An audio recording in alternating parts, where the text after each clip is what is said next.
안녕하세요, 해영한입니다. 오늘도 즐거운 하루 보내시기 바랍니다. 즐거운 두부 여행 시작하겠습니다. 오늘 11월 18일 목요일입니다. 하노버 방향이고요. 현재 시간 11시 30분입니다. 하노버 5집 배송 다 완료하고 지금 하노버에서 남쪽 방향으로 한 30km 떨어진 힐데스하임이라는 곳으로 향하고 있습니다. 하노버에서 저번 주에 한 업장에서 전화가 왔어요. 그래서 거래처가 원래 4군데였는데 한 군데가 늘었습니다. 뭐 한 통을 주문하시든 뭐 10박콩을 주문하시든 뭐 언제든 배송해 드리니까 저희한테 전화 주시면 항상 고맙게 주문을 받고 있습니다. 그래도 목요일 날이 그냥 제일 장거리긴 한데 하노버까지 350km, 왕복 700에서 뭐 왔다 갔다 조금씩 더 한다라고 하면 한 715km, 720km 되거든요. 그래서 뭐 짧은 거리는 아니지만 그래도 거래처가 제일 딱 적당한 것 같아요. 하노버 5집, 힐데스하임 2집, 그 다음에 더 내려가서 게팅겐에 3집, 그래서 총 10집 정도 배달을 하는 것 같은데 보통 힐데스하임까지 다 하고 게팅겐 내려간 공사 구간이 조금 시간이 지체가 되긴 하지만 게팅겐에서 배송이 다 마무리가 되는 시점이 보통 2시 전후 되는 것 같아요. 그래서 배송이 다 완료되고 하나호 차고지로 내려가면 한 240km 정도 더 내려가야 되거든요. 그러면 한 4시 반에서 5시 정도의 일이 마무리가 됩니다. 6시에 출발을 해서 6시에 끝나는 거죠, 사실은. 근데 배송하는 시간은 사실 그렇게 길진 않아요. 차 주차하고 뒷주방으로 두부 배송하고 영수증 쓰고 결제 받으면 실질적으로 한 업장에서 10분 이상 안 있거든요. 뭐 길어야 10분, 15분이기 때문에 거의 일하는 시간 거의 뭐 한 80% 이상은 운전에 소진이 된다라고 해도 무방합니다. 이렇듯 운전하는 시간이 많기는 하지만 목요일 날은 그나마 뭐 장거리긴 한다 하더라도 좀 깔끔한 것 같아요. 그냥 하노버 갔다 온다라는 느낌을 받는 것 같습니다. 그래도 지금 5월 달부터 배송을 시작을 해서 제가 9월부터 저희 이름으로 시작을 했긴 했지만 첫 배송하는 날짜가 5월 21일이었거든요. 근데 5월 21일부터 지금 11월까지 대략 6개월 정도 배송을 해 왔는데 사장님들이 되게 좋아들 하세요. 그래도 매주 갔다가 물건 드리고 두부의 질이 점점 나아진다라는 얘기에 피드백을 받고 있습니다. 어떤 분은 진짜 엄지척을 해주세요. 너희 너무 두부 좋아졌다. 그리고 매주 배송해 주어서 너무 고맙다. 이렇게 엄지척을 해주는 사장님도 계시고요. 어떻게 보면 조금 쓴소리 하시는 사장님들도 계세요.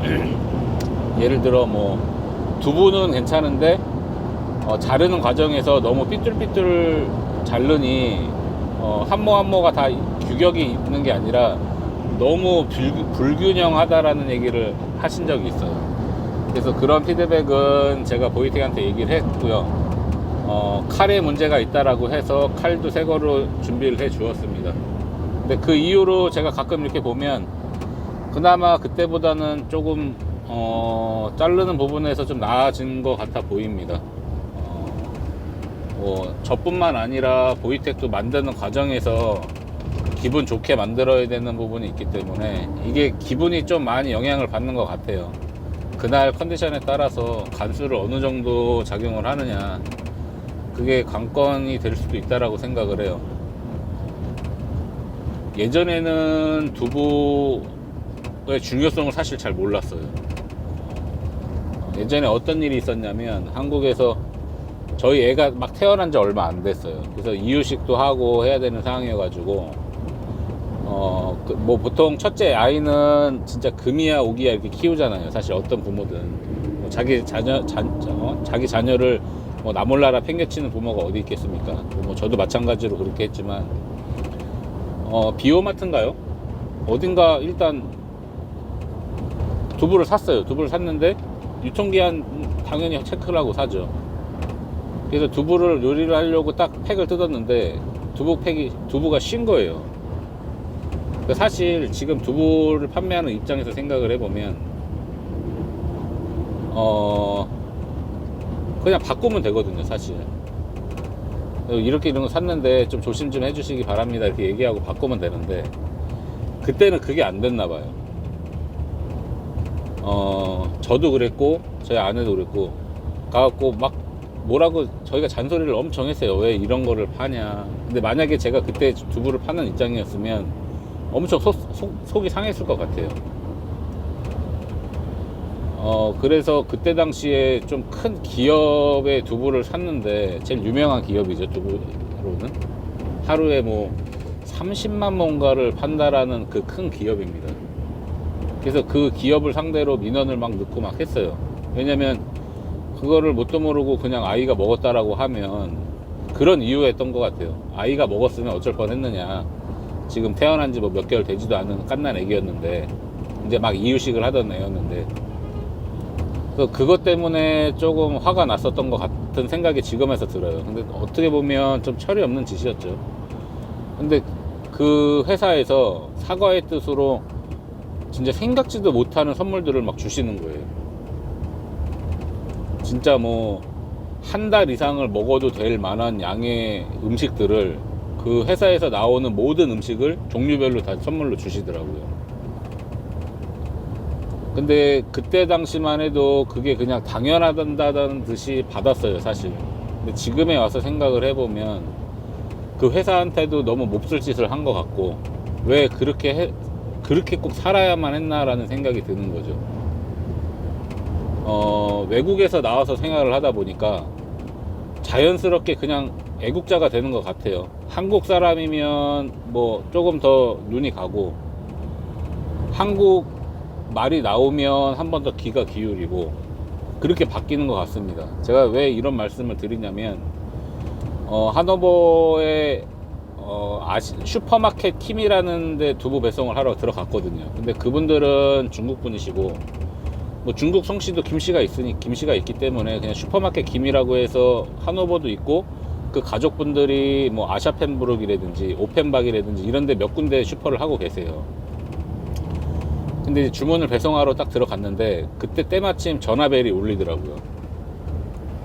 그래서 저 여사장님이 이제 응대를 했죠. 근데 이제 그분은 독일말을 못하는 분이었던 거예요. 영어로 막 얘기를 하시는데 이 사장님은 영어를 못하고 그러니까 모르니까 그냥 독일말로 막 얘기를 하시고 뭐 막 하는데 제가 듣기에 한국말인 것 같은 거예요. 그 사장님도 너 한국 사람이냐라고 물어보시는 것 같아요. 그래가지고 그냥 가만히 듣고 있었거든요. 그리고 제 사장님한테 혹시 전화한 사람이 한국 사람이냐고 물어보니까 그렇대요. 그래서 제가 받았어요. 그냥 받게 되더라고요. 저도 모르게. 뭐 아무런 일면식이 없는 사람인데도 그냥 전화를 제가 대신 받았습니다. 그래서 뭐가 필요하신 게 있느냐 여쭤보니까 그냥 다짜고짜 여기 지금 터키입니다 이러는 거예요. 아니 터키에서 여기를 어떻게 알고 전화를 주셨냐. 그래서 인터넷에 쳐보니 그쪽 전화번호가 나오길래 그냥 무턱대고 슈퍼마켓 킴이니까 한국 분인 줄 알고 전화를 드렸습니다. 그래서 무슨 일이냐 말씀을 드렸더니 춘장을 찾으시는 거예요. 아마도 터키에서 중국집을 여시려고 하는 것 같습니다. 터키에서 춘장을 좀 꽤 많이 찾으시는 것 같아요. 그래서 일단 여기는 한국 상점이 아니고 외국인 상점이고 춘장을 대량 주문을 하실 것 같으면 한국에다가 주문을 넣으셔도 괜찮을 것 같은데 굳이 독일에다 주문을 하시냐 이렇게 말씀을 드렸더니 지금 현재 한국에서 터키로 들어가는 수출입이 많이 끊겼다라고 얘기를 합니다. 코로나 때문에. 그래서 뭐 터키라든지 불가리아 쪽에서는 다 독일에서 주문을 해서 독일에서 물건을 받는다 이렇게 들었다고 얘기를 하시더라고요. 근데 저도 생각이 든 게, 저도 2014년부터 2018년까지 대략 4년을 넘게 식자재 회사에서 근무를 하다 보니까 저희 회사에서 물건을 댔던 것 같아요. 저 옛날에 다녔던 회사 쪽에서. 그래서 뭐 본사가 오스트리아에 있는데 그 본사 쪽에서 아마도 불가리아나 헝가리 이쪽으로 배달을 가다 보니 아마 그쪽에서 물건을 받으시는 것 같다, 그러시길 제가 말씀을 드렸더니, 그러면 그 연락처를 좀 받을 수 있느냐 말씀을 하시길래 독일 지사의 전화번호를 알려드렸어요. 그래서 그쪽 담당자, 한국 담당자가 있으니 전화를 하셔서 주문을 해서 물건 잘 받으시기 바랍니다. 그러니까 이제 그분이 아유 뭐 초면에 일면식도 없고 그런데 이렇게 응대해 주셔서 너무 감사합니다, 복 많이 받으세요, 이렇게 또 오히려 말씀을 해 주시더라고요. 근데 그 소리 듣는데 갑자기 순간 소름이 쫙 돋았어요. 아, 이게 바로 그냥 같은 민족이구나라는 생각을 했어요. 근데 이제 한편으로는 그쪽 지금 제가 두부를 납품하는 가게 사장님도 자기네들이 할 수 있을 거라는 생각이 갑자기 순간 딱 들더라고요. 아, 괜히 내가 거래처를 뺏은 거 아닌가라는 생각이 들기도 하고, 그렇다고 뭐 제가 제 사리사욕을 채우기 위해서 그쪽 사업장을 소개를 시켜준 게 아니다 보니까 그냥 그 사장님한테는 그냥 본의 아니게 뭐 어떻게 따지고 보면 잠깐 좀 양을 줄였어요. 그래서 그게 선의의 거짓말을 좀 드려서 춘장을 찾으시는데 물량이 얼마 안 된다. 설령 뭐 100유로도 안 되는 물량인데 한국에서 수입이 안 되다 보니까 독일까지 전화를 한 것 같다. 그 사람들도 뭐 한 7, 80유로의 물건을 사야 되는 상황인데 배송비가 100유로가 넘게 나온다더라. 굳이 뭐 이런 거에 사장님이 신경 쓸 필요가 있겠느냐. 그냥 그렇게 해서 얼버무리고 그냥 넘어갔습니다. 그러니까 그 사장님도 그렇지 뭐 굳이 수출까지는 할 마음이 없다, 이렇게 말씀을 하시더라고요. 그래서 일단 그분 뭐 중국집을 여시든 춘장을 꽤 많이 찾으시는 것 같기는 한데, 뭐 춘장 많이 필요하면 사실 중국집밖에 없겠죠. 물건 잘 받으셔서 담당자 통화 잘 하셔서 물건 잘 받으셔가지고 사업 번창하시기를 바랍니다. 뭐 이름도 모르고 전화번호도 몰라요. 그냥 통화한 겁니다. 통화했는데 괜히 응원해 드리고 싶습니다. 그래서 말씀을 드리는 거였어요. 지금 힐데스하임 쪽에 거의 다 들어왔고요. 오늘은 그래도 괜히 힘이 나게 방송을 하는 것 같습니다. 괜히 그분한테 조금이나마 도움이 되기를 바랄 뿐이고요. 번창하셔가지고 한국하고 터키 간에 무역이 잘 돼서 물건 좀 더 번창하셔갖고 한국에서 컨테이너로 받을 수 있을 정도로 번창하셨으면 좋겠습니다. 오늘 방송 여기서 마무리하고요. 구독과 좋아요, 알림 설정 부탁드리겠습니다. 감사합니다. 안녕히 계세요. 추스.